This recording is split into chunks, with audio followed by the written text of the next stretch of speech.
Welcome to Crash Concepts, where the economy, energy, and the environment are explored. Up next, fresh ideas and insights into the factors that are driving the world and shaping your future. Presenting information you can't afford to live without, here's Chris Martenson. Welcome to this Peak Prosperity Podcast. I am your host, Chris Martenson. Well, we all knew it was going to happen sooner or later, right?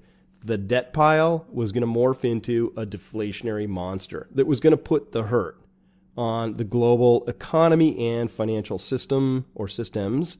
More and more, it seems like 2016 is going to be the year that things will get, shall we say, interesting.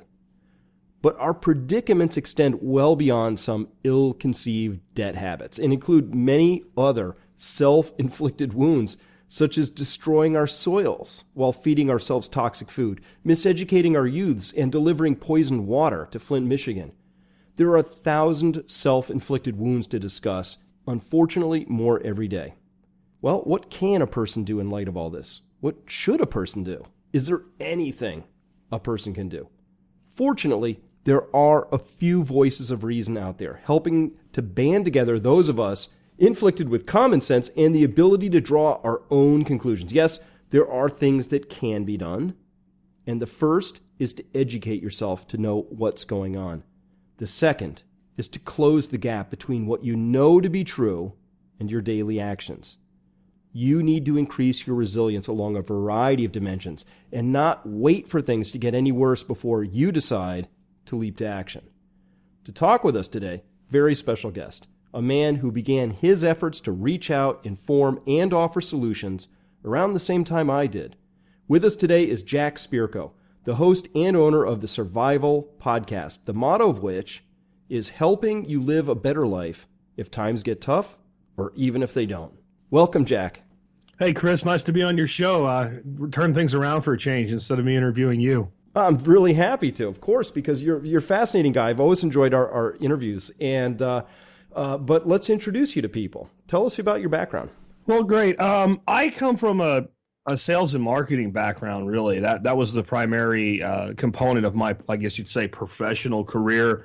I did that for about 20 years, eventually moving into the position where I was the owner of one company outright and had several other companies I had partners in and was living the, quote, American dream, which meant I was overweight and headed for a heart attack by 40. Yeah. Completely miserable and really didn't want to do that anymore. And I had a client that wanted a website set up, which is what one of the companies did, and they wanted a podcast and a blog and all this other stuff. And this is all the way back in 2008 when it was a little bit new anyway, at least the podcast thing was, as far as being mainstream like it is today. And so I bid the job, and we got the job, and I took it back to my lead developer and said, "Here, do this." And he said, "Well, I can do all this except this podcast feed stuff. I've never done that before." And I'm like, "Just build the site, do the comps, do everything, and I'll figure out how the podcast works." So I was really familiar with WordPress, so I found out it was like install a plugin and put a link in, and you're good. So I said, let me make sure this works and understand how to make sure because we were, I put in there getting him into iTunes, the feeds and all that. And so I decided, well, I'll do a podcast. So I took an $18 Sony digital recorder and a $20 beat-up, taped-together Plantronics headset that I had laying around, and I started doing my show, and that was in June of 2008. I did that for about a year and a half, and after a year and a half, I had built it to a point where I went, you know what? I can take this full-time, and I can walk away from all that other stuff. So I went to my partners and sold out my interest for a fraction of what it was worth, and they all thought I was crazy, and I took the show full-time, and I've been doing that now. So about 7 years since I did that. And I have gone into every aspect of self-reliant and self-sufficient living, whether it's the homesteading stuff, whether it's financial education, you name it, I've gone into it. A lot of it from my personal background. I kind of grew up a country boy where they still closed school on the first day of deer season. And I had a lot of exposure to people that were a little bit more affluent than me, so their financial advisors weren't not the financial advisors everybody else gets, if you know what I mean. People that you have to be a, what's the word I'm looking for? Accredited investor to even work with, right? So they know things and they talk about things that the guy from Edward Jones will never do. And that had a lot of insight for me. And by the time I went full time, then I was able to bring on guests. I was able to do call-ins and broaden that. And we've done 1,714 episodes as of today. And if you want to know about something in this world, we probably have content on it. And did you not start this in your car? Yes, I've left that out, right? So obviously, I was working like 60, 70 hours a week. So obviously you can't do that and, have a recording studio set up and all. So yeah, that headset and that Sony recorder, I'd lay that on my lap in my car. I'd get up about 3:30 in the morning, put my outline together for the show that day, put a couple 5x7 index cards, throw them on the console of the car, and drove 55 miles to my office every day. And I would record the show in the morning and upload it once I got there. All the notes and all were already done. So it was like 10 minutes of work. And it was my company, so if anybody didn't like it, I didn't care. And when I drove home, I would actually listen to my own show. My wife thought it was arrogance. It was absolutely the opposite of arrogance. I was the most critical person of myself for that year that anybody ever was. I didn't I don't know if you played like sports in high school or whatever, but like I played football, and we had the old, real videos of some of our games, and we'd watch them, and you never watched it to see what you did right. You watched it to see what you did wrong. Right. And I think that made me pretty good at what I do, because I had that year of like, I can't really be blamed for sucking because I'm doing this in a car while weaving in and out of traffic, but yet being hard on myself. And I think there's a lesson there in just about anything you want to do. Well, we have such parallel stories in that, because it was almost the identical timing. So it was, I guess it was May of 2008. I first started to put the crash course down. And, this was the time I'd investigated all these different technologies. It was very frustrating. I had all these big ideas. It was this monster PowerPoint show that I could do, and I could do live, but how was I going to put it on the web? And I had to learn Flash animation. And long story short, I had the same Plantronics headset. And it was me reading off of a script and dialing through the slides, in real time, trying to capture all of that, doing minimal audio editing, and I would just listen ruthlessly. If I had a mouth click, something was wrong, the dog barks, whatever, I would have to do the whole thing over again, and because I didn't have the right editing capabilities. And some of these chapters are 20 minutes long, so to start it over again was like just, oh, God. Especially at 19 minutes and 37 seconds in. You're like, oh! I had several of those, right? And, of course, my home office was in my home. And, every so often at 19 minutes and 30 seconds, the wife, bless her heart, would open the door and say, I'm going to the store. What do you want? I had all these moments, right? But I wanted you to go to the store 20 minutes ago.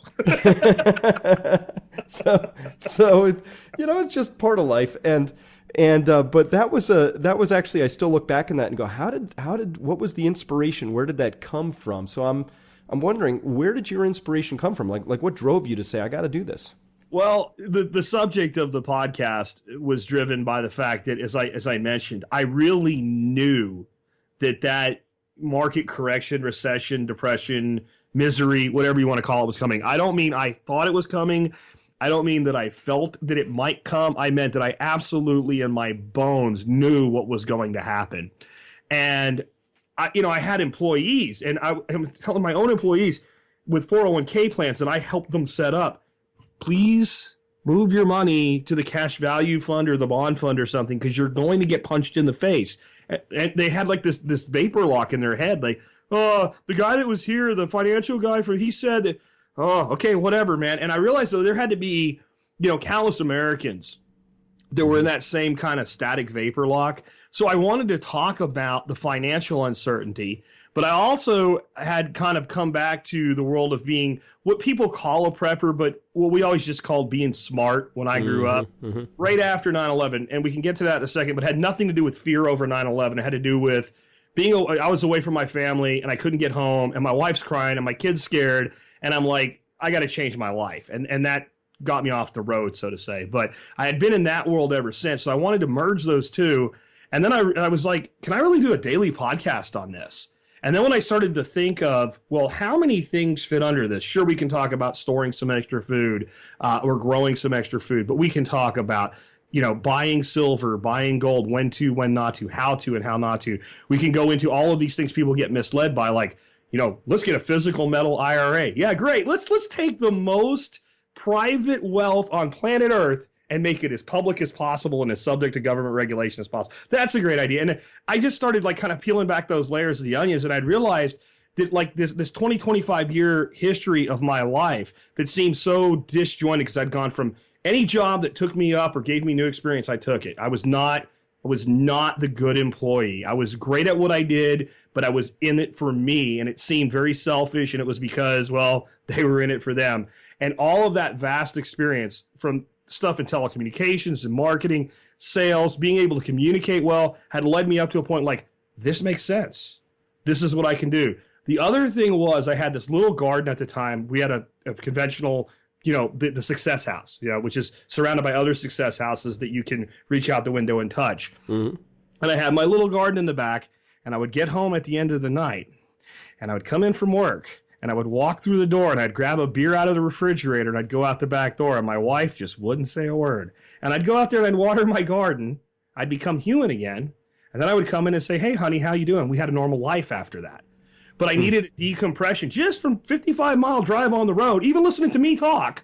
I wanted to just explode when I got home. And I realized there was something about producing your own food that actually connected you with your humanity to the point where you could actually be human again. And I realized that could be a big part of what I could do. And I could give that to other people. And with all of that made it worth getting up at 3 o'clock in the morning, 3:30 in the morning to get that stuff done. Great story. I totally resonate with lots of that. And so this idea, though, that you knew that it was coming in 2008, you knew it was coming. I did, too. I had a lot of, and a variety of people did. Of course, after the fact, everybody saw it coming. But it's been a kind of a dry spell for a while. And there have been, just outrageous, heroic efforts. Heroic. Golf claps for the plutocrats. They've been amazing in dumping money in and patching this over and lying, cheating, swindling, stealing, propagandizing, whatever they need to do. This is just, I feel like we're in the, my assessment, we're in the chewing gum and duct tape portion of this story, right? Where everything that can be done has been done to keep this thing floating along. What's your sense of where we are right now? Well, I had people freaking out 2 years ago, and I'm like, it's probably the election year that this is all going to happen. So I have to be kind of careful that I'm not letting confirmation bias, influence my take of what's going on, because since it matches up, there's always you see what I told you and now I see it, right? Right. But when I look at it, here's kind of how I saw this coming. I really believe that when we get the fourth quarter numbers from 2015, which you get in the first quarter of 2016, they're not going to be good. They're going to be worse than expected, and that we're going to be in a negative growth or almost no growth situation. And in this quarter, it's definitely. So I'm thinking by the middle of this year, I think we're in a recession now, but I think we're in an official recession. And the psychological impact of that. And I think there's a big unwinding to come at the end of this one. Though my gut is never underestimate the ability of these people to kick a can. And I don't see this as our final financial oblivion. Though long ago, I kind of felt this might be when it would be. So when was I right and when was I wrong? I guess we'll find out. But what I see has happened now is they took so much money and they pump so much liquidity into all these markets. In large, what we're seeing now is the consequences of creating an expansion boom without the necessary expansion to go along with it. We've built things that no one's going to use. We've mined product that nobody's going to want for another 5 years. It's sitting there. We've built buildings that nobody wants to occupy. They took so much, and you can see this in strip mall creation in America, right? Mm-hmm. You can drive up and down streets in nice right outside of nice neighborhoods where you have all these little strip malls for convenience sake and all. And you see all these brand new strip malls put in with 50% occupancy. And you have to ask, how did that thing get there? Because it's brand new. And it got there because it was so cheap to build. Employment wasn't doing really well. The construction workers were laid off. They would take anything they could get, so you could get cheaper than normal cheap labor, and you could get financing for cheap. So everybody took advantage of this, from the small-time strip mall to the giant city expansions made in China, and all of this stuff was built, and everybody geared up to meet the demand. You can't just shut that back down. You can't go out and spend $20 million on a single piece of mining equipment, get $5 million worth of production out of it, and then just shut the key off and expect that that's going to work. And that's happened all over the world right now. In some ways, it's a little less toxic than the housing meltdown. In some ways, it's larger. It's less toxic because on the surface, the numbers are smaller. I saw numbers come out today with people freaking out on zero hedge and all, that there's, a few $100 billion of exposure to bad loans in the oil sector. I'm not saying that's sunshine and roses, but compare that to what, $14 trillion of exposure in the housing market in 2008, 2009. So on the surface, these numbers are smaller. But when you start tracing how far they run and how many places they intersect and how many sectors, it's bigger. So the question is, how long will it unravel before they figure out how to pump it back up again with something else? And I don't think I know the answer to that, but I've been, like you, amazed at the ability of these people to perpetuate an unperpetuatable system.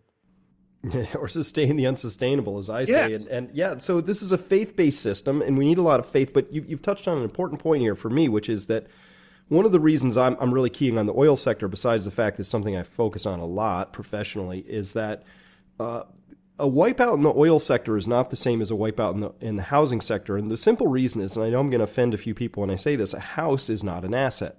Correct. A house is a liability. An asset is something that generates cash flow, is fundamentally productive. A house is fundamentally unproductive. As soon as you buy it, that thing is depreciating. It is a money pit. You can see the movie. They've made movies about it. You can read the story. Get the book. But a house doesn't do anything except you get to live in it, and the government plays numbers with, statistics and stuff like that to explain why it's more important than it is. But it's not. It's a depreciating asset. But Oil is this magic substance that we pull out of the ground, and we can use it to perform all sorts of downstream work for us. And who can predict what that would be, but it comes out of the ground. And so this is really astonishing that this oil downturn is now worse in severity, magnitude, duration than the one that we had in 1986. And so the thinking is that we're just sort of going to skate by this. There's a couple $100 billion on the hook, but it's not just that. It's what you hinted at.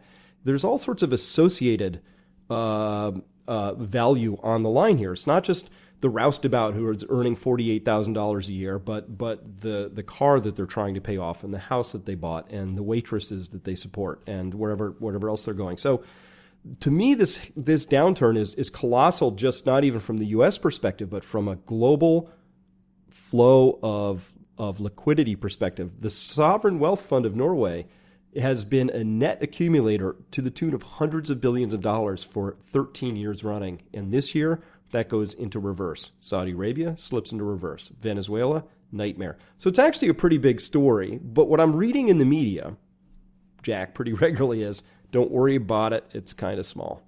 Well, you know what I've always said to that? When somebody says, don't worry about it, worry. Yeah. I had a friend named Mikey. We used to call him Ears because he had giant ears, and he was not the sharpest tool in the shed. And whenever we were involved with something, even as stupid teenagers, and this guy said, don't worry about it, we all looked at each other with a great deal of fear and concernment, and Mikey went on his own from after that point. I think that when you start hearing the media tell you not to worry about something, you need to worry about it. Because the media told you not to worry about this in 2008 when you and I were telling people, hey, worry about this. And then you have mouthpieces like Susie Orman coming on going, it'll be fine, don't worry about it. Like Mickey Mouse she sounds. And 2 years later, she's going, you're going to be working till you're 70 now. That's just the way it is. And it's like, oh my God, how does anybody listen to these dolts? So I didn't mean to cut you off there, but when somebody says do not worry about it, that is exactly the time that you need to worry. And I think what people cannot understand is people like you and I can say, listen, get out of your mutual funds, your stocks, et cetera, right now. If you're holding stocks, you better be holding stocks for a specific reason. You know why you're holding them. You have an exit strategy. Don't be in general funds right now. I told people that back in August of last year. I said the reason to get out of the market right now is not because it's going to crash. It's because there is no upside to the market for the rest of the year. So there's no reason to be at risk. And we can say that. Can you see what would happen if someone like another one of my favorite mouthpieces, Jim Cramer, or a guy that I actually like a lot more, what's his name, Dave Ramsey, went on the radio to millions of Americans on Fox News and whatever and said, right now you should get completely out of the stock market.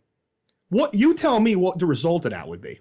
Well, they would be fired and they would never be invited back, right? About that. I'm talking about what would be the results on the street when somebody with that reach and that clout tells America, bail out. You'll bail, right? You'd have a massive triggered sell-off. You and I have the freedom to say that for two reasons. One, who's going to fire Chris Martenson or Jack Spirko? No one, except our own listeners. But two, because we're not going to create an exodus of 5 or 6 million stockholders in a day. These people can. They're literally traps. No matter how honest they want to be, they can't tell you what they know. I'll bet you that Dave Ramsey did not sit through the stock downfall of 2008, 2009 like he told his listeners to.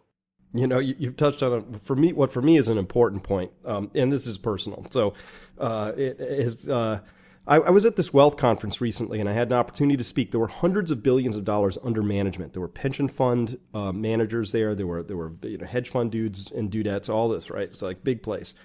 And the first thing I did when I stood up in front of them, Jack, is I said, hey, I'm standing up in front of you as an outsider, and I'm not trying to become an insider. And the luxury that comes with being an outsider is I get to say whatever I want. So let me tell you this story, right? It's really important to have outsiders in this story because what you're talking about, the center mass, here's the number one rule of manias and panics, right? Is the number one job of a bear market is to take the most money from the most people at all times. Here's my complaint with the media, as I understand it, the lapdogs that they are of the system, is that they're encouraging people to stay fully invested at exactly the wrong moment, right? And I will know personally it's time to get back into and start considering buying equities when the media is telling me it's over, never invest in stocks again. Because that's, of course, when their Wall Street handlers will be telling them, say that kind of stuff, right? This sounds a little conspiratorial, but I've seen this happen over and over again where the media is routinely telling people exactly the wrong stuff, either on purpose or because they're idiots. But where do you draw the line on that? What do you think? I think it's exactly what's going on. I also think it's almost impossible on these big dips that are short-term dips. Like everybody talks about the crash of 87, but if you look at it, all the stocks you really wanted to own in 1987 that went down like a rock were down for a matter of seconds. Right.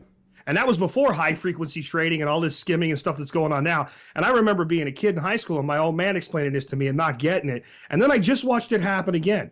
We had a huge dip in the late part of 2015, a one-day big, giant dip, like 500 points. August 24th. It was awesome. Right? And there were big stocks that went down, and I covered this. The big stocks were down for less than a minute. Right. Right? All of the regular rigmarole stuff that makes up the majority of your mutual fund, right? I'm not saying all the expensive stocks. I'm taking all the premium stocks, the ones you wanted to own this year. They were down that fast. You could have been sitting on E-Trade. You could have known the second that was coming, and you could have tried to buy that stock at that price. And the private trader would have never bought that stock. But let me tell you something. Somebody did, or it would not have gone back up. Now, when you just consider, like you always talk about, I believe this because I can do math. If you do that math, it only points to one place. There's only a select group of people that can actually buy stock that quickly. And they bought the exact right ones at the exact right second perfectly. Now, either these are the smartest people in the world and they should be inventing free energy, okay, or they're in on it. Now, those are your two choices, or to me, that's common sense. Yeah, that's what's astonishing about that was it clearly speaks to a broken market, right? So we have a broken market. Your father would not even recognize this even after having seen 1987, right? Broken markets run by computers. And so the NYSE thought about this and said, geez, we have these computers. They're just running like crazy. They're dipping these giant stocks for just a minute at a time, just wiping people out. What are we going to do? So as of February, this year in 2016, the NYSE said, here's our response. Ordinary traders, retail investors will no longer have either good to close or stop limit orders available to them, meaning that you couldn't put a stop in there that says, hey, if IBM ever goes to a penny, I'll buy, right? They took that right away from you. Under the auspices of, we're going to protect the children, think of the children, what we're going to do is prevent you from accidentally putting a stop loss in there that gets, picked off by one of these high-frequency computers. It's like, oh, look at that tasty stop loss order sitting, 100 points below where we're currently sitting. I'll go grab that. to protect you instead of fixing the market. I want to just make sure I understand you, because this is news to me. Are you saying that as of February, I'm not going to be able to run a basic stop loss, or just these? Not on the NYSE. So you're telling me if I just have a stock, and this is what I do now, if a stock goes up to a certain point and I'm not ready to take my profits on it yet, I put a stop loss underneath it, a couple bucks, to preserve my profit, so that and I collar it all the way up like that. And you're telling me as a private trader, I won't be able to do that anymore. That's correct. Oh, gee, that fixes that. Now, see, what that actually does, that actually makes me far more concerned. Right. Because don't think that these high-frequency people need that. That's not how they do it. Right. If they don't do it, you pay more money right now for a box that's 20 feet closer to the exchange because of the time it takes for the signal to go through the wire. They're not doing this with stop losses. They're not doing this with collaring stocks. They're doing this with real-time engagement. They don't need that. It's the same as saying we're not going to let rich people take their money out of the country, and that means you and me. The billionaires' money's already out of the country. You're not getting it back. Right. That makes me far more concerned about what's about to happen. Correct. So it's February 26th. I'm looking at it right now. All existing good to close and stop orders on the NYSE book will be canceled at that time. You're out. So yeah, that's no longer an option for you. But it just, again, the markets are broken, and they've now enshrined it in favor of the big players, the ones with the co-located servers with the slightly shorter fiber optic cable so they can shave that microsecond off the transmission time. Those people, they've said they now own the markets. You are no longer allowed to play in this. And people were making that argument for a while. But Chris, so what? You lose a fraction of a penny on a trade. It's more liquid, all this and that. But now I can't put stop orders in. I have to babysit my positions like live, real time, 24/7, like I'm a computer. I'm out. I can't do that. I'm done. No, that changes everything for me. What that may actually result in is the return of the full service broker. I mean, there's times when. I am not a person that says hold no stocks, though right now I'm very limited in my exposure on equities. There is money to be made if you know what you're doing. But I also like to go away for 2 weeks at a time. Right. And I don't spend my vacations with my smartphone checking my stock prices every 5 minutes. And I'm not a day trader. I'm a guy that sees trends, and basically I get out of the way of trains, and that's what 2008, 2009 was. You and I get a lot of credit for telling people this is coming, but I honestly look back, dude, and I don't mean to be disrespectful to what you said about it or anything, because I said it too, but I'm like, how did you not? Right. So I don't time the market daily, but I mean, some of these things like this what we're heading into in 2016, this to me is as clear as daylight. And like I said, the piece of information you just gave me makes me a lot more concerned. And I have to say this, with a little sadness for other people. I don't know as much stuff like that anymore because part of like my mental health regime is I've solidified my positions and I have exited a lot of the news and stuff. And I rely on my audience to tell me things that are actually worthy of my attention, because the news and all of the media that's out there is some of the most misleading stuff. And I say that with some concern because I also include a lot of the hype behind what we call alternative media. I'm on your show because I like what you do and you're a real grounded person. But a lot of this stuff that I see come out on like Zero Hedge and all, it's just as hyped up in the opposite direction. And so I try to look at the bigger trends. But when I see, Caterpillar equipment that was sold for $2 million being auctioned off for $100,000 a year later, I know something bad is wrong. Yeah. Yeah, so this is really important. How do we actually pull the signal from the noise? There are lots of competing interests out there. So let's start with your source of the signal. What are the most popular subject or sets of subjects among your listeners right now? Right now, people seem to be far more concerned about providing for themselves than what's going to go wrong next. Mm-hmm. The majority of the questions I get revolve around things like producing your own food, producing your own energy, finding a place to live that's less obscured by restrictions and regulations of the government. But I do get a lot of concerns about, and the biggest one right now is the economy. Ironically, when no one's worried about the price of oil, right, because the gas is going down and everybody's happy when it's cheaper to fill your car, it's usually one of the worst times for the economy. And it kind of surprises me that a lot of times my own listeners don't seem to make the connection that, like, it's good that gas is cheap, and it's like the reason gas is cheap is the but. And so I get it from all walks of life. I get a lot of questions right now, more and more questions about gun ownership, developing your skills for self-defense and protection. What we don't talk about, even though my show is called the Survival Podcast, we don't talk a lot about bunkers. We don't talk a lot about 20 years worth of MREs. We don't really talk about stuff like that. And it's probably because I laid the groundwork from the beginning. What we talk about primarily is lifestyle design, is what I call it. And I think I picked that up from Tim Ferriss. I'm not sure. I pick up a lot of things from a lot of places, but I always try to give credit. But lifestyle design. And that's really been key for probably the last 5 years. Because what I tell people every day, in fact, just today on the show, I said it again, if you don't design your lifestyle, somebody else is going to. And I think the reason we're so concerned about all of these things like a recession or what have you is because we're so tied in to the success of the system that if the system hiccups, we get hurt. And what I've tried to teach people to do is divorce themselves in phases, because you can't do it overnight. I when I do shows on starting your own business, I'll say, this does not mean you go in and tell your boss you quit and burn the bridge on the way out the door yet, right? You have to phase these things in.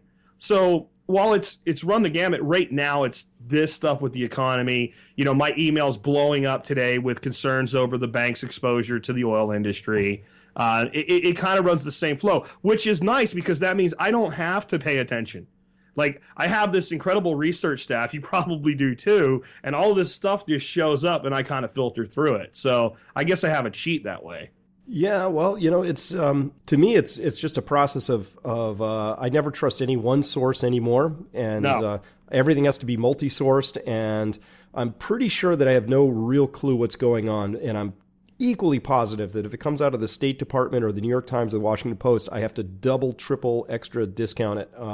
Because it's just, listen, this is a game for all the marbles. The way I've put this is we are in the deep stages of a very ill-advised debt expansion. And this either blows up or it continues. And the powers that be are very interested in it continuing. And I get it. I totally get it. You put me in their shoes. I'm not making any different decisions. Just get me through one more week. I get it. But at the same time, for the people who are thinking that somehow they're going to open their newspaper above the fold, be told about stuff in a useful amount of time, I don't hold that same view. That's most of my work is like, no, we're going to have to get our information from somewhere else. So what I'm tracking this last couple of weeks? We're watching the headline stock indexes are sort of gyrating, giving people a little bit of gas pains. But just like 2008, Jack, please pay attention to the banking index and the insurers and the other financially sensitive stocks. They are not tiptoeing out the back door. They are tripping over each other to get out of a burning nightclub. It's just astonishing. So we see it again, and here we are again. But most people, I think, got lulled back into thinking that the system was going to work, that they all had it under control, and that somehow they would be told in advance. I don't think that's how it works anymore. I think they're actually very good at obfuscating and hiding what's actually happening for most people, even though if you scratch at it, it's completely obvious. I think that one of the things that's tripping people up right now is there's no, like, when we had the last couple big downturns, there were clear, obvious things that people could get their head around as to being the problem. When people can't pay their mortgage and you have millions of people in default, people get that that's going to be a problem. When you have a massive terrorist attack, people get that there's going to be a problem with the economy. When you have a sector like going all the way back to 99, the dot-com sector, explode, and then as you kind of saw the bubble bust coming for that, you could just look at it and go, you have all these companies that have taken all this money and not made a dime of profit except for a handful of them. And by the way, that handful's still around, just saying. You could kind of see the reasoning for that. The Enron implosion, it was a big enough company that people could, and it was all kind of merged together. So people look at this now, and if there's anything people really don't understand, it is the oil market. They don't get it. I'm no friend of Exxon and BP or whatever, but they don't understand how much work, risk, effort, etc. it is to extract a single barrel of oil for the first time from the first time out of a hole of the ground and actually make that into gasoline and put it into a car. And it's easy to attack the oil companies when oil's over $100 a barrel and you're paying too much and you're angry and the airlines are using an excuse to raise prices and all. But when you start to see a barrel of oil trading around $30, that somebody had to drill a hole miles into the ground on a horizontal system at the bottom of the ocean, pump out of the ground, ship back to the land, then refine into gasoline, sell for that price, and you start to realize that we pay $2 for a cup of coffee, you start to realize that something has to be bad wrong on the consumption side. It has to be. And then you have to ask yourself, why is there something wrong in it? Now, I'm not saying that consuming less is a bad thing of itself, but if we're expecting things to be the way that they are, like the way that they're just generally accepted as being, is the way all the people that don't pay attention, like you and I and our listeners do, and they're, for it to be that way, and that consumption plummets, not because of green energy, not because of new initiatives, but because it's just not there. Why isn't that energy being used? Why is it sitting there? Why is the oil company now willing to take, and I have heard projections as low as getting down into, like the teens per barrel of oil.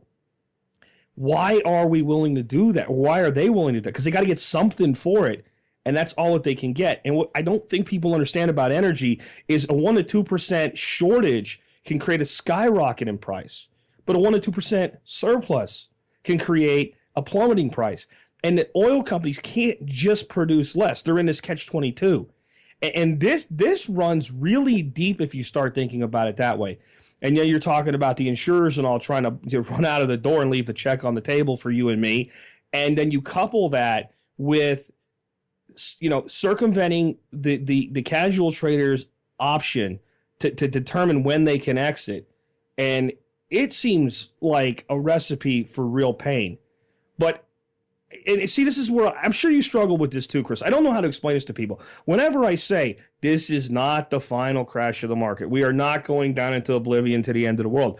It's like I've said, it's going to be sunshine and roses. Do you ever deal with that where you're like, hey, this is going to be bad, but it's not the end of the world, and then people start like thinking you're saying it's all going to be okay? It's a fantastic question, and it's one on my list here because. What we're really talking about is the various scenarios. And I'll admit to everybody listening that I have certain scenarios that I have planned for and I've prepped for that are not unthinkable. Things that could maybe, make the electricity grid go dark for a few months or things like that. But in terms of most likely, it's never a one-way trip to the bottom. It's always a process. Collapse isn't an event. It's a process. These processes take an amount of time that's similar to the magnitude of what you're talking about. It's like the Titanic, right? My dinghy can sink pretty goddamn quick, but a Titanic, that's a process. It might take an hour or two, or more, or however long it takes. So I think that yes, I have no question about the trajectory of this. I'm pretty convinced, Jack, in 20 years, people look back and go, man, we had easier lives then, right? But between here and there, a lot of territory, local mileage is going to vary. Nobody can predict exactly how this is going to unfold. So what's the best strategy? Well, you have to be ready for a lot of different things. That's taxing. And so that's why I think most people kind of get chucked off to the side. Some people want the certainty. It's so much easier to say, dude, tell me it's all going to fall apart next Wednesday. I can prep for that, right? But they can't. See, that's the thing. They think they can. And what it is we've had these people predicting this is the big one, this is the big one, this is the big one for 25 years. And these are people that are hucksters that just want to make money. Endofamerica3.com and this crap with Porter Stansberry. And the world's going to end. In 6 months, the dollar will collapse. And people have been marketed that. And here's my concern. That eventually what's going to happen is it's going to become Chicken Little. Mm-hmm. And when we really are at a point where you and I are going, guys, really, no one's going to listen. Yeah. Until it is above the fold, where there won't be a newspaper anymore by then, and it'll be careened into oblivion. But as far as like the preparedness, so being prepared for the grid to go down for a couple months, great goal, wonderful. But I look at preparedness this way. If you and I are in a car together, and we are going to drive from Miami, Florida, to Portland, Maine, we are going to go to Georgia before we go to Virginia, unless we're really dumb people without a map. Uh-huh. Okay? So when somebody asks me that question, my first question is, do you have 30 days worth of food stored up in your home? No? Stop worrying about the grid going down. Do you have enough money to go 90 days without income and be okay? Not happy, but at least okay at the end of those 90 days. No? Let's not worry about it. Do you have a basic blackout kit? So if your grid goes down for 24 hours, you can find your stuff and be comfortable. No? So we've got to get in preparedness all of these most basic things done. And what I came up with very early on was what you call an impact scale and disaster probability with an inverse relationship. And the way I look at this is a disaster that affects just you or just you and your immediate family is the most likely disaster that you will ever experience in your lifetime. You'll probably experience many of them. If you widen that out to be your neighborhood, it's a little less likely you as an individual will be impacted by it. And as we go up to a national level disaster, your odds of having it happen to you on any given individual day, I think this generation, we're going to see it, right, eventually, but on any given day is relatively low. So we have to take this methodical approach. We prepare first for the disasters that only affect us and our family. Then we prepare at the neighborhood level. Then we kind of prepare at the regional level. And by the time you get there, you're so close to being able to at least be somewhat resilient on these wide-scale disasters and so far ahead of where you would be otherwise that it's doable now.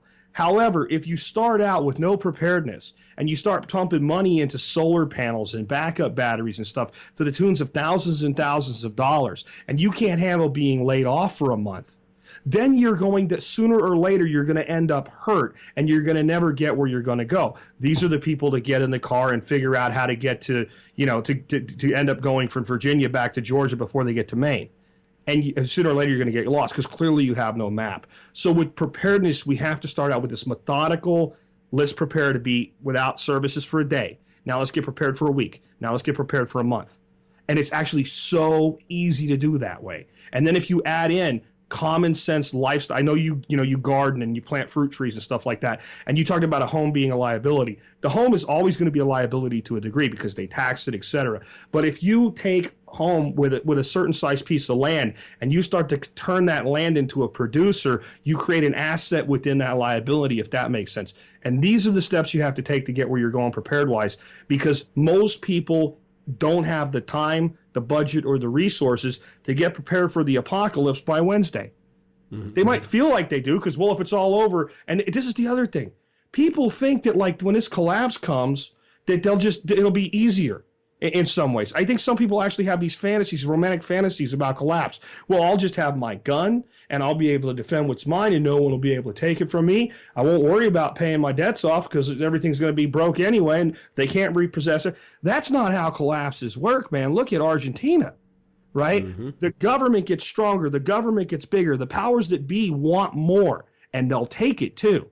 So you have to set that resiliency up in a phased-in approach. Very well said. Very well said. And it brings me to the motto in your site, which is helping you live a better life if times get tougher, even if they don't. And this is really, a motto that Adam and I have as well in slightly different format, but it's essentially the same, which is, look, I'm not living for some future that might or might not arrive. What I'm doing is structuring my life in such a way that I have a very high quality life today. But if A, B, C, or D happens, all of these things that I'm doing today also play into that workout very, very well. I'm not into this to wear a hair shirt, and I think the people you're mentioning who think that somehow things get easier when the collapse comes, I'm highly ambivalent. I'm really cheering the collapse on and desperately afraid of it happening. I'll be completely honest about that. I'm cheering it on because we need to have some hard conversations, and it looks like my country is unwilling to go there and have the appropriate conversations until forced to, right?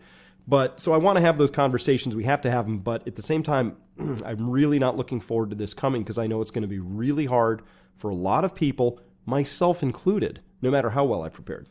Yeah, and it is. And there's nobody that's going to come through the eventual reality of this that's going to feel better off while it's going on. But we don't know when it's going to happen. Again, you've said it, I've said it, I've been astounded at the ability to kick this can. We don't know what developments will come. A lot of this is psychological. The American dollar has value because people believe that it has value. I personally believe that most people don't even know what money really is. Mm-hmm. Most people that think that like woken up to like the scam of the dollar, fractional reserve banking, all this stuff you have in Crash Course, will then turn around and say gold is money. No, gold is a commodity. Gold is a thing. Gold can be exchanged for things. It has a lot of things going for it. I'm a big fan of gold. But in the end, you can't eat it. If you eat enough of it, it's toxic. It'll kill you. It really doesn't do anything that any other substance can't do. In fact, silver, industrial-wise, does a lot more than gold does. It's just another thing. Money is an agreement. Money is a psychological agreement for a symbol that represents energy to be exchanged in lieu of direct barter. That's what it is. It's nothing more than that. That's why something like Bitcoin can even work, because people don't understand that they are the value in the economy. They are the value along with the natural resources and the value add that human beings apply to those to create value. So money is just a representation. So if there's enough confidence in a currency, even if it's completely illogical, like the dollar, and the dollar is the most illogical thing, if you had actually, before that ever existed, explained it to someone who fully understood what you were saying before anybody had ever done it, and said, do you think we should do this? They probably would have burned you at the stake, right? I mean, it is a completely irrational way. But since people believe, this is what people don't get. It's all fake. It's all phony. Give me all your fake money, then I'll take it, right? I'll take it tomorrow if you think it's all fake. It is real because we believe it's real. The vulnerability there, the second the psychology changes, the value can change either up or drastically down. And there is a point where people are going to start asking more and more questions about what the hell we're doing here. And I think there is a point where we run, and everybody's worried about the debt. I mentioned you last time we spoke.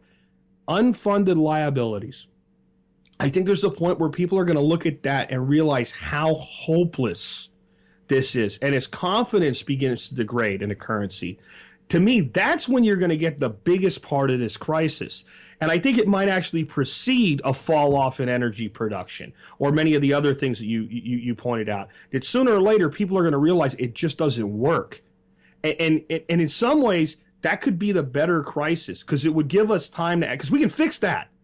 We can fix that with the change to the way we do things. But I don't know that we have the wherewithal to do it. You see your country's not interested in it. I think the problem in your country is as bad as the policymakers are and as bad as the elite are. I think the problem in this country is people are more concerned about how big Kim Kardashian's ass is than how the money system works.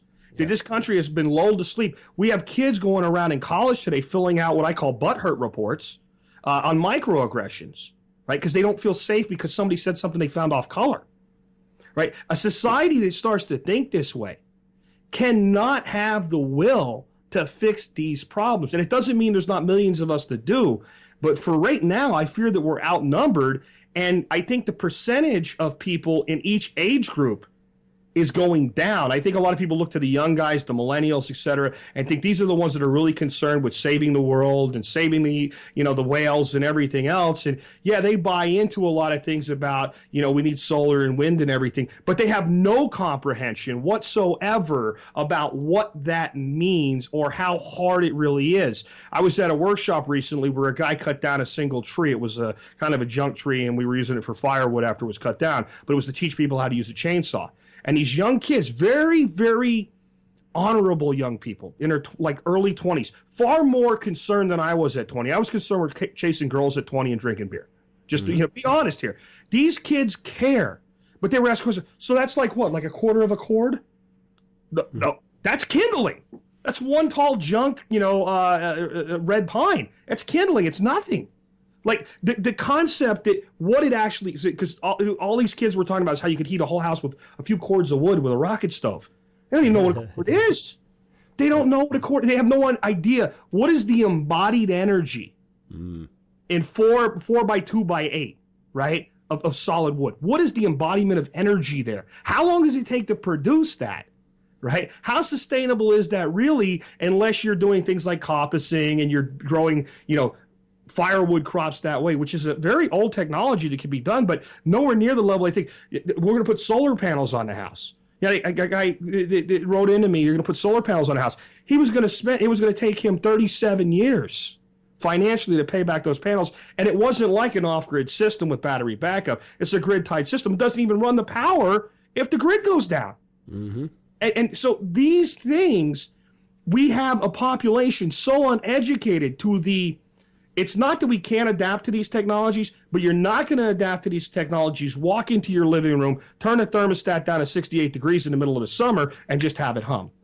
The box that the aliens brought with free energy in it that's being hidden by Exxon does not exist. It just doesn't exist. You know what I'm saying, but I don't know that everybody that hears my voice does. Well, well said, very well said. And to back up a bit in that, one of the things that I've been working hard on is to differentiate this whole idea between money and wealth, right? Because it's been conflated and people think they're the same thing, and it's been marketed to us that money's real. And of course, all you have to do is peel back the covers and discover that, yeah, it's real for you. You got to work for it. And if you don't have it, you're under a bridge, right? But they don't. They being they just, I ran, dude, I had $1 trillion accident. Oh, here it is. Very, very sorry for your losses.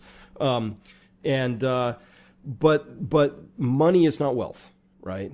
And so what you're talking about is a kind of wealth like that, knowledge wealth. That's a form of capital. Kids can, Correct. People can have. You really understand not just the book learning behind what's in a 4x2x8, chunk of wood, but the experience that says, and here's how much it takes to get that. And by the way, red oak needs to dry for 2 years, especially after splitting versus, this red pine with totally different substance, right? It's not just wood. So there's a lot that goes with that. But still, a lot of people, I think, make the mistake of thinking, I have money, I have wealth. Well, you do as long as the social agreement exists that you can exchange that for something that's useful to you. But when push comes to shove, history says money is a commodity. It goes up in value, it goes down in value. Sometimes it goes to zero. Who knows, right? But what doesn't change is wealth. People always want to be entertained. We need products. We want food. We want shelter, warmth. Those are the things that that are true forms of wealth. So I've been really encouraging people, if all you have is money wealth, I don't care how big your portfolio is, you got to start transitioning that over into the real world, which includes all these other forms of wealth we talked about in your last podcast, that great line of thinking that came from those permaculture guys, these other forms of capital, which is just what you get when you open your eyes, you look out into the real world and you say, the real world doesn't operate just by money or any concept abstract like that. It operates according to, do you have water, nutrients, shelter, safety, those sorts of things. Feels like we're, that there's some really old sort of primal concepts that are going to have to come back into favor. And I guess what I'm saying is I feel like this last 150, 200 years of oil has been just a departure into la-la land. There's some basic realities that have to come back. I think in some ways what we did is we grew up technologically faster than we grew up intellectually. I think that if we had the capacity for knowledge that does exist today, and despite pointing out how uneducated a lot of people are, there are a lot of extremely smart, extremely educated people in the world today. And I think if we had the knowledge that we have today, and we discovered this resource today for the first time, I think we would treat it a bit differently. I think that we discovered it and our capacity to use it exceeded our capacity to comprehend it. And therefore we became dependent on it way too quick. And the reason that people don't want to make the adjustment now is they can't see a way out of it. Where if you had told somebody that was living, where they had to burn wood every day to keep their house warm, hey, you can have enough of this stuff that it'll do all these things for you. And it did 25% of what it did for us today. You know what they would have said? That's great. But if you tell somebody today to give up 25% of what it's doing for them now, they're not willing to do it. They're not even willing to invest in the technologies that would make you have to give up less of it. And what I mean by that is we can't take solar panels and run central air conditioning in 3,000 square foot stick and wood houses. We can't do it. But we can build houses that can be kept cool with that level of energy. Right. But we don't want to do that because we have all this embodied investment in building stick and wood houses. Right? There's the financial system is stacked. We're doing the most destructive behavior we could right now. We have building codes, and entire cities have entire departments of people that exist solely for the purpose to make sure that we build things that way. When it's the worst, like no one that came here without any attachment to what we're doing. Like let's say an alien did show up without a free energy box, but just said, hey guys, I'm here. Is it like you at the conference, right? I'm an outsider. I'm an outsider looking in and I'm evaluating this. That person would never say, you know what, keep building houses that way. Keep building subdivisions the way that you're doing. That makes sense. That's a good idea. Keep using these toxic materials in your homes that your children are growing up in. That's a good idea. Like, it's so preposterous if you extract yourself from it. But I'm sure even for you and I, there's things that you look at and go, I don't want to give that up. And then there's things that you look at and go, I'd be happy to do this a different way, but I'm actually inhibited and prevented from doing it a different way. If I wanted to tear my house down right now where I live and build an earth contact structure, where I live, I probably could. But I'd also need a couple tons of dynamite because I'm sitting on top of a limestone slab to be able to do that. But most people, it's not a limestone slab that prevents it from being financially viable. What do you think would happen in the average suburban neighborhood, Chris, if a guy brought in a track hoe and said, screw it, I'm going to fix this, ripped the house out, salvaged everything usable, and tried to put in something akin to an earthship? An injunction would be administered almost instantly. The track hoe would never make it there, right? I mean, it never would happen. So the things that actually can work, the system actively is prohibiting. So that puts you in a point where you either have to adapt within, the confines of society, and I live kind of at the urban rural edge, which is actually a really great place for taking advantage of what's here and being able to get the hell out if we have to.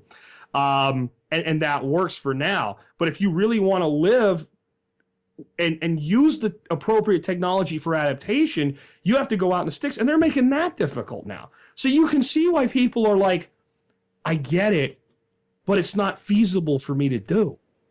And not everybody's going to be a hippie living in a tiny house. I'm not going to. My office is bigger than most tiny houses, and I'm not going to change that. I have a job to do, and it's comfortable to be able to do it in there. But I could have this kind of office using a different building technology and be far more adapted to Texas summers than this home is that was built in 1979. Because you know what interest rates were in 79, right? So my house is built when you cut every corner when you built a house. And I've adapted as much as I can with that, but we all have those limits. Well, absolutely. And you're raising a great point, though, which is that, look, we could be doing things a lot differently. And I know that you have a strong orientation towards permaculture, which I'm a huge fan of as well. And I watch things that people are doing now, and they seem worthy, right? They're complex. You have to really know your subject as well as any maestro of any musical instrument or master of any particular craft. Really subtle, important stuff. And it turns out that we can be these incredible agents of abundance and creation. And that's what the human experience can be. We can be creators, extraordinary creators. That's the potential. The downside is we can also be knuckleheads and do really dumb things, right? Yeah. And that's the human experience. My concern at this particular juncture of human history is that the knuckleheads seem to be in charge, I threw a couple of them out there, but what kind of a knucklehead did it take to take corrosive water and feed it through the Flint, Michigan water system when they have lead pipes and lead gets eroded by corrosion and goes into the water system? What kind of a knucklehead does that take? It takes a special kind. It really does. It saved $1 million. What do you want? So we poisoned a whole town. I mean, stuff happens. And by the way, we poisoned it in a way that we don't think we can ever fix it again. Yeah. It's a special kind. And my favorite tweet came out this morning. Somebody said, if Al-Qaeda had done this, we'd already be bombing the wrong country by now. It's a special kind of stupid. If you've seen the meme with Sam Elliott in it, you're a special kind of stupid now, aren't you? And that's you're going, these are the people in charge. I think that, but what we have is I think people mistake what being in charge is. These politicians and stuff, these are like, if you go back to the colonial days and they would install a governor in South Carolina, the king is still in charge. And the king ain't Barack Obama, and it wasn't George Bush before him. It is these banking interests. It is these oil interests. And so that's another thing you have to look at, right? These oil companies are the same companies in the end, the same people own them as own the banks. So are they really this bad off, or is there an advantage to them eventually for looking this bad off? Who knows? I really don't at this point. I'm with you on there's certain things I just don't know anymore. Yeah, I know. I vacillate. These are evil individuals. No, they're idiots. I don't know. Yes, both. I don't know. But it doesn't matter because the outcome is the same. So this is why I do what I do. I think it's why you do what you do. Listen, I'm not going to change what's going on in that larger setting. I can't influence what kind of knuckleheads are in charge, but I can influence people who see what's coming, who understand that they can be in charge of maybe not everything, but certainly more important subsets of things than they used to be, taking that responsibility back and saying, I'm in charge, I am responsible. Fundamentally, however this turns out in my life, I am responsible for that, on some spiritual, existential level, more tactically. But I'm in charge, right? And so pulling that back, and that's my what I love, Jack, about doing what I do is I get to hang out with people who are curious. They're actually doing stuff. They're willing to admit, when they're wrong or what they've got right, or, that's just part of the curious sort of mindset. But this is a really extraordinary time to be alive. And I think that if anything, life is to be, you should be fully connected to self and other, and you should be filled with a feeling of aliveness. And I'm convinced that a lot of, the people that are living through life right now are neither of those things. They're neither connected or alive, right? Neither of those. So last question here, because we get this one a lot. So what do you do? How do you, I'm sure this conversation comes up in your people. How do you deal with, say, the friends, loved ones, colleagues, neighbors who are not yet ready to hear about anything that's unpositive? Well, what I do with most of the people that observe what we're doing is allow them to do that. I allow them to observe what we're doing. I will occasionally plant seeds. I told my sister, and you would think by now, right? This is 8-9 years I've been doing this. They've seen the results of our lifestyle and the results of their own lifestyle. And I told her at a recent birthday party for my grandson, if you have, and I know she does because she's a teacher, so she's probably got a 401(b). That's like a 401k for those that don't know. If you have one of those, and I know Mark, her husband, does too, him too, just go in there right now and take all of the mutual funds that you're holding, and you're either going to have like a cash value fund, or at worst case, you're going to have like a government bond fund, and move your money into that. And I saw her roll her eyes. Okay, done. Right? I mean, I'm done. And I think that's where people get frustrated and they get a lot of angst. And it's so important that I convince them of this. No, I've done the honorable thing. I have information. I believe that it can help you. I've given you the information, and now I'm done. And I actually think that's more effective in convincing people than continuing to push. No one wants to be convinced against their will. Nobody wants you to go evangelize this stuff to them. I mean, I don't know what your religious beliefs and all are, but I'm pretty much of the belief that there's a God. I don't have all the answers, but I don't follow any organized religion. One of the surest ways to make sure that you never see me in your church is to continuously tell me I need to be saved. The more you push, the more resistant I'm going to be. And every human being is the same way when it comes to any subject like that. If you over push, then what that person does is entrench themselves. And every time they open their mouth to defend their position, they make it harder for themselves to change, and you think you're helping, but you're not.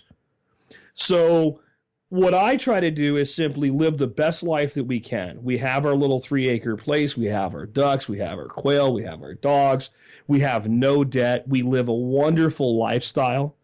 When people want to do something, we always can go. If they want to go out and do something that requires a little bit of money, we can always go. Doesn't mean we always do, but it's never like I have to wait till I get paid to do that next week.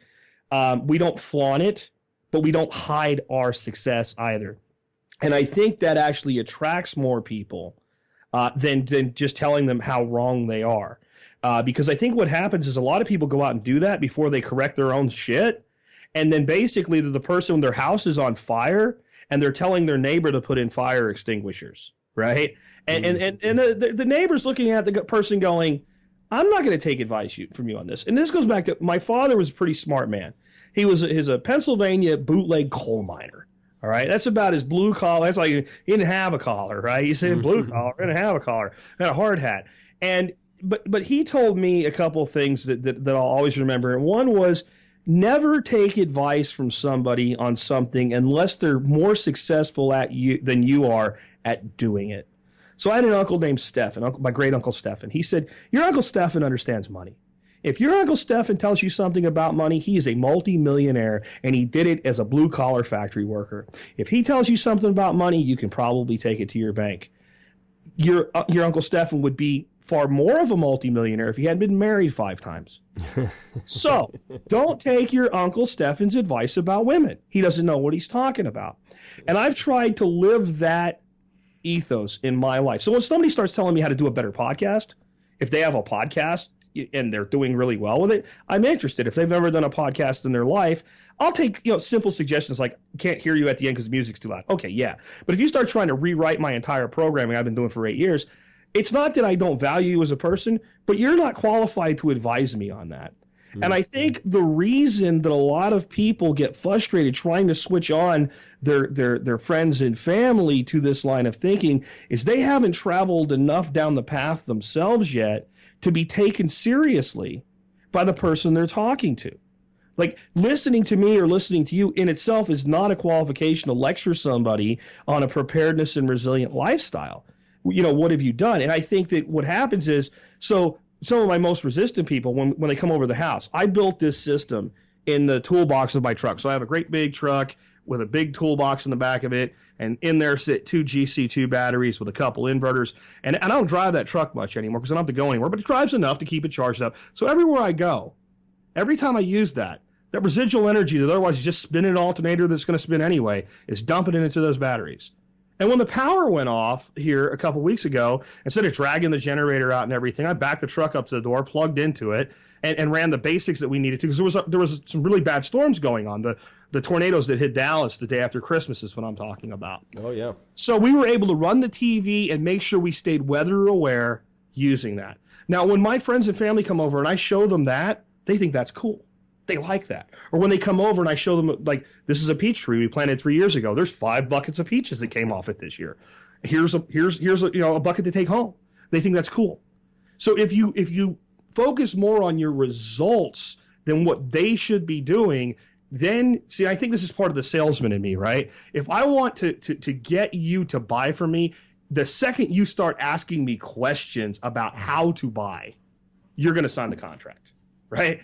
If I'm pushing, right, then you're not going to, then we're not going to get anywhere. But if I give you the information and back off and you start saying, well, how about this? Well, how does that work? I'm going to close the deal. So in this case, closing the deal is, here's a peach. Tastes better than one at the store, right? Yeah. We grow them in our backyard. How do you do that? Bam. Let me show you. And of course, the unfortunate part to the story too is that no matter what, we just have to be open to the idea that we may not be somebody's trusted source, no matter how much. It might be worse. We might not be that person, right? It might be worse. It might be that you're too close. So Dave Ramsey calls it powdered butt syndrome, right? Kids can't give their parents advice about money. I think that's what he calls it anyway. Anybody that's ever powdered your butt will not take your monetary advice. Well, there's also, they say I'm not a biblical person or anything, but I do know scripture here and there. And there's an old proverb or I don't think it was a proverb. I think it was actually from the gospel. A prophet has no honor in his own country. And I think there's a lot of truth to that. I can probably reach your brother-in-law before you can. Right. Because I'm this third-party guy it doesn't matter. I'm just some redneck in Texas with a duck farm that started his show in a Volkswagen Jetta TDI in 2008, right? It doesn't matter. To him, I've got this show, and I'm not connected to him. Your brother doesn't want to listen to you unless he asked you. Now, if he asks you, he'll listen. But if he doesn't ask you, he's not wanting to listen to you unless you're telling him what he wants to hear. And it's just a fundamental reality there. And I'd like to say something real quick if I could, because I know we're at the end here, about something you said about quality of life leading up to this. And, we have to do the best we can with what we have. I was in the military, and I remember I had a captain that I served under who left to go to another unit and did a change of command ceremony where the new company commander comes in and he turns the company over and he gets a chance to say something to the company that he's leaving behind. And he said, men, one day you will die. You could die in service to your country. You could die an old man 80 years from now. But when you die, they'll put you in the ground somewhere. They'll put a stone over your head. They might put a saying there, but they'll put 2 numbers on it. The day you were born and the day you died. In the middle, they'll put a dash. That dash is you. Be careful how you spend your dash. I was 18 years old when I heard that, and I remember verbatim. And I think that's what's missing in people's lives. They're living for tomorrow. They're living for the next day. They're not realizing that every second you waste is gone and it'll never come back. I think the most valuable thing that you could give people, if you could give them the illusion of this to see for a day, is a big giant tub in their bedroom with a bunch of little glowing marbles in it. And that's the number of days you got left on life. And when you wake up in the morning, you put that little marble in your pocket. At the end of the day, you throw it away. It disappears forever. And that's the reality we all live with. And we don't know how many of those marbles there are there for us. We just don't know. But inside each one of us is the potential for that individual day. How much we could do for ourselves, our families, our communities, for our individual liberty. How much we could do for society, for ourselves. Everything that we have the potential to do. And whatever you don't use is wasted. It's like a battery that you left the power on, and you drained it to zero without getting anything out of it, and you have to throw it away at the end of the day. And if you don't get that, it's going to be very hard for you to separate yourself between those two circles that we learned about from Stephen Covey: concern and influence. And most people are spending 90% or more of their energy on the things they're concerned about, and 10% or less of their energy on the things they can actually influence. And if you'll flip that around, yes, I'm concerned about what the stupid people said in the Democratic debate last night a little bit, but I can't do anything about that. But I can go feed my ducks, and I can produce a product that I can feed to a customer that becomes part of that social capital, not just financial capital you're talking about. And that might not do it for you. Some of your people are like, I don't want to grow a duck. I don't want to put a solar panel on my house. Figure out what works for you and build a better life. Very well said. So here it is. You know, 2008, you said you were sales and marketing, you were overweight, you were unhappy. How are you today? Well, I was at least 300 pounds back then. I don't know how much I actually weighed back then because I hit about 290 and I was embarrassed to get on a scale even if no one was looking. Right. Today I'm 210 pounds. I played football in high school at 190 pounds. I don't consider myself GQ material, but overall, I think that's probably better than the average American.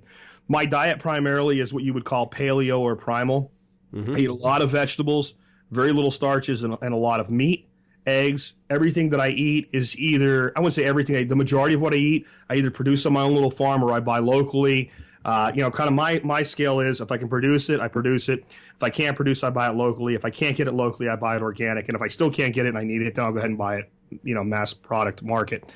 My emotional, I think you can hear it in my voice, right? I'm pretty passionate and excited about what I do now.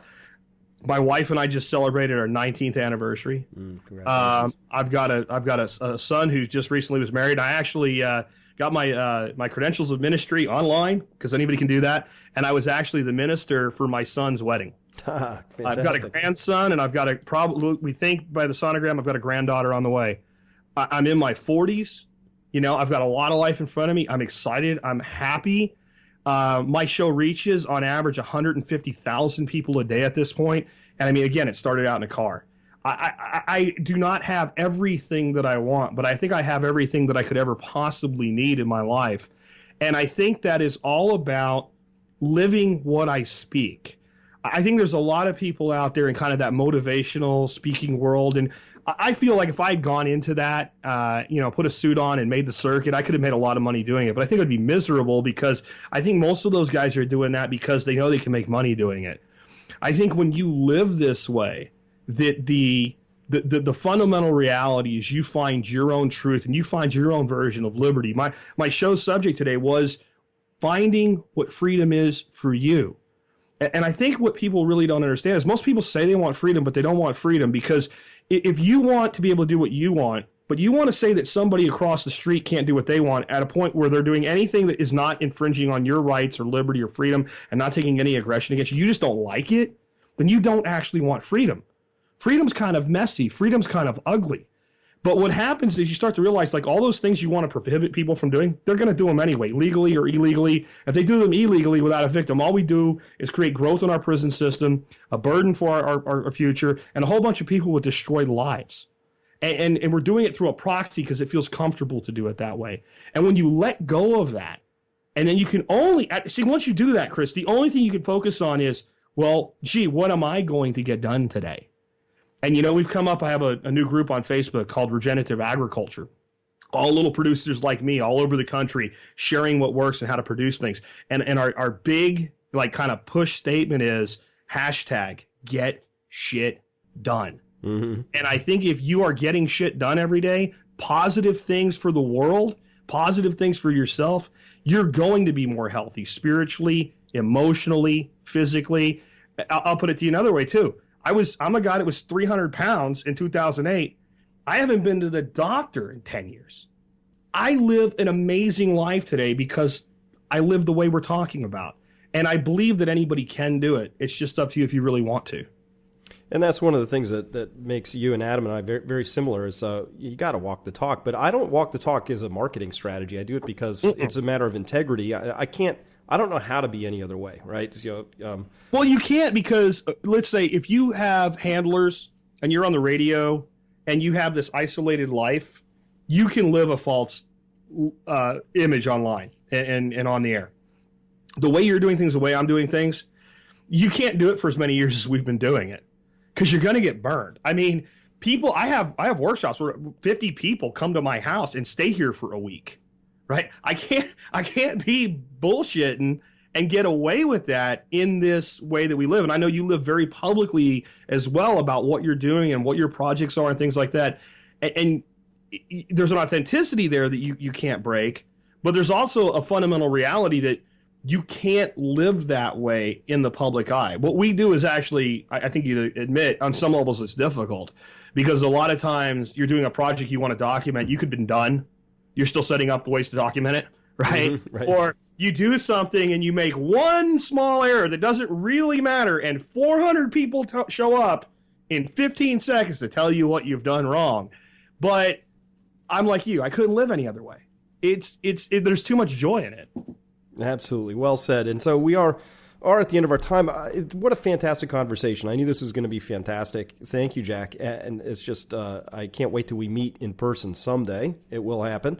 So tell our listeners where they're going to find out more about you, your work, the people you reach, your community. How do they find you? Sure. My website is thesurvivalpodcast.com or thesurvivalpodcast.com, depending on where you grew up and how say the word the or the.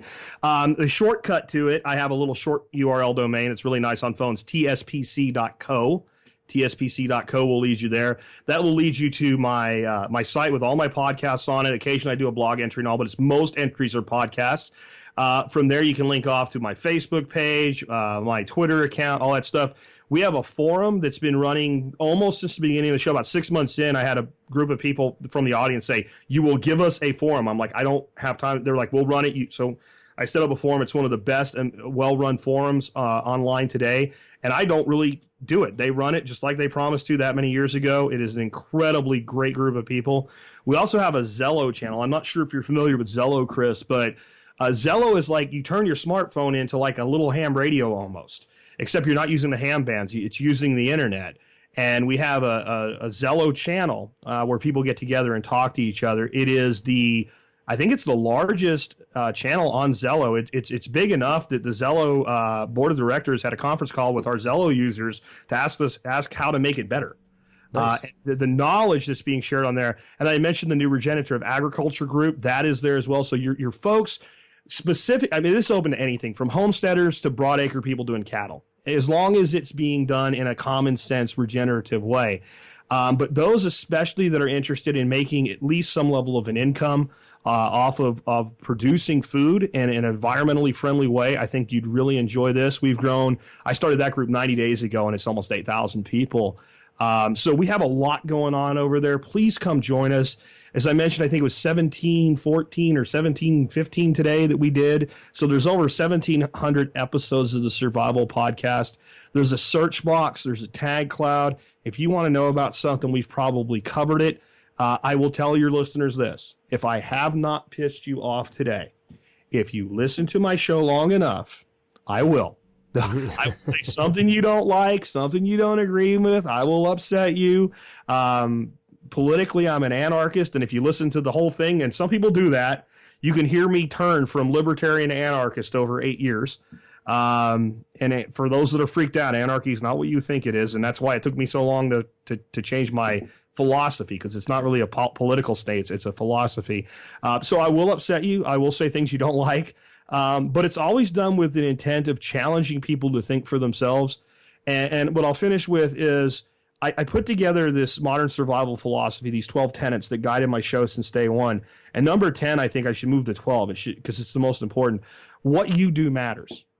No matter who you're listening to, whether it's me, whether it's Chris, whether it's any of the other people doing great work out there, the examples you're following, pulling stuff on YouTube to learn how to make a rocket mass heater or whatever. In the end, you have to do the things that work in your life for you, because if I give you a plan or Chris gives you a plan, it's like a paint by numbers plan. It says you must do A, B, C, D. You'll follow it right up to the point where you don't want to do it. You'll quit, and you'll fall off the wagon right there, and you'll end up less prepared in the end. where if you're given the freedom and the respect of being a fellow human being that can think for themselves, and people like Chris and I, we identify as people that want to give you knowledge to empower you, and then you take that knowledge and do with it as you please, then you're going to find a route to success. It might not look the same as mine, but it shouldn't. You're a different person in a different world with different needs, desires, and wants, and that's okay. Very well said, and of course, very inspiring as well. You know, we have a lot of similarity, and it comes down to, I think you want the same thing I do, which is you don't want to lead anybody. You want to give people the tools that they have and that they can use, because who knows what they're going to do with them. This is just a giant creative process we're all involved in. I don't know what anybody's going to need, but I do know specifically, but I do know that if we have the right context and if we have the right attitude, and we have, there's three things here. It's what you know, it's what you do with it, and it's also that state of being. Like, how are you really present with it? That gets more into a spiritual side or a religious side for some people. But those three things, knowing, doing, being, overlap those, get to the sweet spot in the center, and then you're living. And so, of course, you're right. This is the dash. We're all living the dash right now. So with that, thank you so much for your time today, and I really hope we can do it again. And I'm going to meet you in person someday. Absolutely, Chris. Well, maybe you can get out to Permaculture Voices in March. It would be awesome to have you out there. I could probably get Diego to throw you a free ticket, and it'd be a great place for you to learn more about that stuff. That'll be in California. I think it's March. I'm going to be gone 1 through 9, so it's somewhere in that hole right there. And I'd love to meet you in person someday, definitely. If you ever want me to come back on the air with you, maybe to dive into a single topic, I'm happy to do it. And otherwise, again, thank you for the opportunity to reach your guest today. I really appreciate it. I appreciate the work you've done. And I still remember, I was still working my full-time job when I got that first DVD, and you sent it to me to reach out to me of Crash Course. And it was one of the best pieces of work that I'd ever seen on the subject in my life. And now knowing how you did it makes it even more impressive. So if nothing else, thank you for that, because I know it woke up a lot of people. Hey, it was a Plantronics headset and a lot of sweat and tears. That's all. All right. Well, Jack, thank you so much again. Thank you as well.